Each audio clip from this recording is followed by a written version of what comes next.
ঠান্ডার খোঁজে সাপেরাও, গৃহস্থ ঘর থেকে উদ্ধার গোকড়ো সাপ। প্রচণ্ড গরমে একটু ঠান্ডার খোঁজে রয়েছে সাপেরাও। ময়নাগুড়িতে একটি বাড়িতে শোয়ার ঘর থেকে উদ্ধার হলো গোকড়ো সাপ। রাতের খাওয়া সেরে বিছানায় শুতে গিয়ে চিৎকার দিলেন ময়নাগুড়ির ফার্ম শহীদগড় এলাকার এক দম্পতি। বিছানার পাশে স্টিল আলমারির পেছন থেকে ভেসে আসছিল ফোঁস আওয়াজ।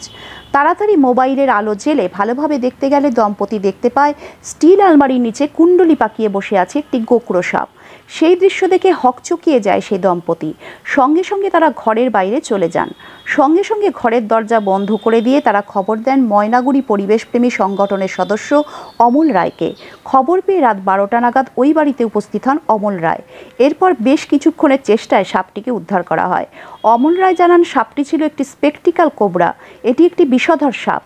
এই গরমের সময় এমনিতেই সাপের উপদ্রব বেশি হয়, তাছাড়া অতিরিক্ত গরম পড়েছে, ফলে সাপও ঠান্ডা জায়গার খোঁজ করছে।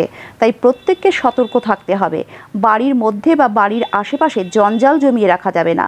রাতের বেলা রাস্তা দিয়ে যাতায়াত করার সময় টর্চ লাইট ব্যবহার করতে হবে।